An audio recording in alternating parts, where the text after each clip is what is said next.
Akka addunyaa kanaatti gaarri ol ka'iinsa guddaa qabu biyya kam keessatti argama? Maqaan isaa hoo maal jedhama? Yoo iyyaa nagaa keessanii jaallatamoo warri sibiiraan ibsaadha. Viidiyoo kana keessatti kan waliin ilaallu waan ajaa'ibaa bilbila keessan irratti fayyadamuu qabdan sadi.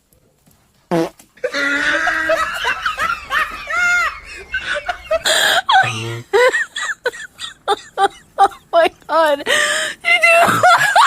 Kun immoo appilikeeshinii tokko maleedha kan ta'u yeroo bilbilli keessan bitamee dhufu appiin kun faana dhufaa jechuudha. Waan appii biraa isin barbaachisu hin qabu. Waan kanammoo fayyadamuun dirqama jechuudha. Yeroo rakkinaatiif illee isin gargaara jechuudha. Kallattiin gara viidiyoo keenya irratti tura utuu achiin naqiin dura warroonni YouTube channel keenyaaf haaraa taatan subscribe gochuun gara maatii keenyaatti dabalamaa isiniin jenna. Viidiyoo kana immoo like tuquudhaan akka jaallattan nutti agarsiisaa isiniin jenna. Gaaffii yoo qabaattan comment irratti nu gaafadhaa, deebii isaanii argattu. Amma gara viidiyootti. Gara appiitti adeemna. Appiichi My Files jedha. Kanneen biroo irratti file jedha, kanneen biroo irratti immoo files jedha. Search gootanii argachuu ni dandeessu, barbaaddanis argachuu dandeessu haala salphaatiin. Waan buusuudhaaf isin gaafatu tokkoyyuu hin qabu jechuudha. Appiin gosti isaa garaagaraa garuu fuulli isaa garaagaraa kan hundaayyuu appiiwwan amma haaromanii ba'anii jechuudha. Oduu isinitti baay'iftu xuxxanii keessanii seentu. Erga seentanii qafoo keessanii filattu jechuudha. Amma asirratti wanti isin gargaaru inni tokkoffaan viidiyoo tokkos haa ta'u waan dhoksuu nama jalaa barbaaddan tokko akkamittiin dhoksitu. Kun immoo appii malee akkamittiin akka ta'u isinitti agarsiisa. Extenderii amma kun viidiyoo kana nama jalaa dhoksuun barbaada. Ammaan fakkeenyaaf akkamittiin dhoksu yoon delete godhe waan an barbaadudha. Kanaafuu utuu delete hin godhin dhoksuudha jechuudha. Gadan qabee ta'a. Ergan gadi qabee taa'e more kan jedhu kanarraan tuqa. Yookaan isiniif kana jalatti tuqsadee isinii fidaa yookaan gubbaadhum kanatti immoo tuqsadee isin fiduu danda'a. Rakkoon qabu more kan jedhu sana tuttu. Erga tuxxanii kunoo asitti rename kan jedhu kanarra ni tuttu. Erga tuxxanii kanarraa kunoo dhiifama. Kunoo asirratti tuqaanii dabaltuu jechuudha. Kunoo dhuma kanarratti erga tuxxanii rename kan jettu kanarra ni tuttu. Ni badaa jechuudha kunoo. Viidiyichis faana badaa jechuudha. Garuu viidiyicha immoo hin dhabdanii deebiftanii ni argattu.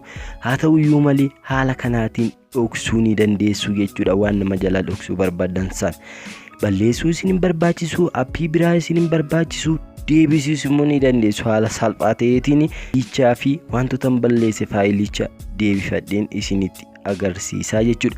Kunoo iskendarii keessa seenee amma hin jiru jechuudha. Kunoo asirraa more kan jedhu irraan tuqa. Isiniif tuqsadee isinii fiduu dandeessa. Rakkoon qabu siree eddan tuqee show handis files kan jedhu kanarraan tuqaa jechuudha. See tokkoof kunoo ergan tuqee haala ajaa'iba ta'eetiin viidiyoon kunaaf deebi'eetu jira jechuudha. Balleessuu nan barbaachisu kanum gadi qabeen more kan jedhu kanarra tuqeen rename kan jedhu kanarraa tuqitti balleessaa jechuudha. Yeroo na barbaachifte immoo akkas gochuutiin viidiyoon nama jalaa dhoksuu barbaade sana dhoksuu nan danda'a jechuudha. Itti fayyadamaa isinitti haa tolu. Laayikii tuqaa gara sattaanutti. Ni lammaffaa kun asumarraa otoo hin fagaatiin bilbilli keessan yoo guutee isin rakkisa ta'e faayilota garaagaraatiin viidiyoo garaagaraatiin guutee isin rakkisa ta'e kun furmaata isiniif ta'a jechuudha. Fakkeenyaaf kunoo achumarra seeneta viidiyoonni kun guutanii na rakkisaniiru naan jechuudha akka kootti. Kanaafuu immoo viidiyoo kana balleessuun irraa hin jiraatu jechuudha. Haala ajaa'ibaa ta'e kaawwadheetan yeroo barbaachisaa ta'etti immoo deebi'ee daawunlood godhadhaa jechuudha. Kun immoo birrii isin hin gaafatu.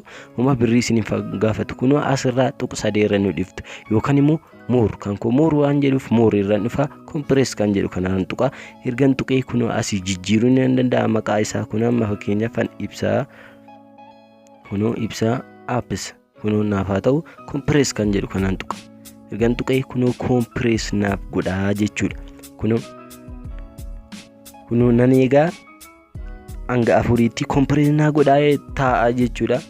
Kunoo naa xumurameetu jira. Isaan kana balleessuu qofaa jechuudha. Waan na fayyadan hin qaban jechuudha. Kunoo kompirees ta'ee naaf taa'ee jira jechuudha.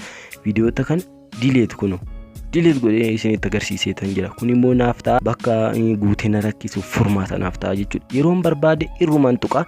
Ergan extract kan jedhu kanarraan tuqa. Ergan tuqee faayiloonni hundisaa naaf deebi'u jechuudha kun haala salphaa ta'eetiin jechuudha. Isa kanas immoo dileetan godhaa yookaan immoo nan kaawwadhaa jechuudha. Haala ajaa'iba ta'eetiin akkanatti viidiyoota illee wantoota gurguddootaan faayilota haala akkasiitiin haala salphaa ta'eetiin kan akkanatti meegaabaaytii isa gadi xiqqeessitanii wayii irratti seef godhatanii isa kana dileet gochuu qofaatiin yeroo barbaadanitti immoo yeroo barbaachisaas ta'etti immoo deebiftanii akka wannoo gootaniif isin gargaara. Itti fayyadama isinitti haa tolu. Gara sadaffaa fi sadhumaatti dhumneetu jira. Viidiyoo kana laayikii akka tuqxan isinin amana. Warroon haaraa taatan subscribe gochuu hin dagatina. Viidiyoon keenya ammas akkuma itti fufeetti jira. Kana keessa otoo hin fagaatiin amma fooldara mataa keessanii akkamittiin uumuu akka dandeessaniin isinitti agarsiisa. Kunoo jala kanarrattis dabalataanii kan biraan immoo kunoo asuma irratti jechuudha maqaa keessaniinis waan barbaaddaniin fooldara uumuu akka appiitti akkamitti akka dandeessaniin isinitti agarsiisa. Fakkeenyaatiif an kana uumuudhaaf gadiin qabaa jechuudha. Ergan godhee more kan jedhu kanarran tuqa. Ergan godhee add shortcut on home screen kan jedhu kanan tuqaa jechuudha si'a tokkoof. Ergan isa tuqee kunoo haala ajaa'iba ta'eetiin seefnaa ta'ee jira jechuudha. Kun immoo maal gargaara? Yeroo qusachuuf ganaas keessaa viidiyoota kana keessa extend kan jedhu barbaade baafachuun nan barbaachisu jechuudha. Kun asum keessaa tuqeetan viidiyoon ani ilaaluu barbaade sanarra tuqee ilaaluu qofaa jechuudha haala salphaa ta'eetiin. Kana malees immoo viidiyoota illee akkas gochuu ni dandeessu jechuudha. Inni amma goone fooldaradha yookaan immoo viidiyoota hundadha. Kun immoo viidiyoo qubaatti akkamittiin gochuu dandeenya. Viidiyoon barbaadu sana viidiyoo yeroo hunda ilaaluu barbaadu sanarra gadiin qabaa jechuudha. More kan jedhu irraan tuqaa add shortcut on home screen kan jedhu kana si'a tokkoffan tuqaa jechuudha. Ergan isa tuqee duubatti deebi'aa kunoo asitti naa dhufaa jechuudha. Viidiyichi yeroo barbaadetti viidiyicha tuqee nan ilaaluu nan danda'a jechuudha. Kunoo asillee kaawwachuu nan danda'a jechuudha.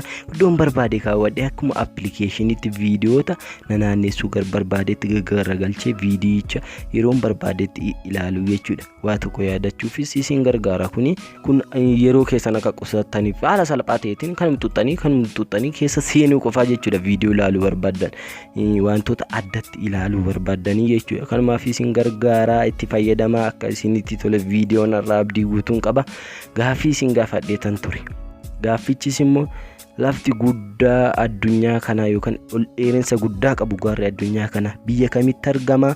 Maal jedhama maqaan isaa isiniin jedheetan ture. Biyya Chaayinaa keessatti kan argamudha. Maqaan isaas Everest jedha. Lafti guddaan addunyaa keenyaa yookaan immoo ol dheerinsa guddaa qabu gaara Everestdha jechuudha. Biyya Chaayinaa keessatti argama. Viidiyoo taanu keessatti immoo gadi dhooqinsaan biyya kam keessatti argama isa jedhudha. Kan hin qabadhee isiniif dhiyaadhu waan hanga dhumaatti na faana taataniif guddaa galatoomaa isiniin jedha.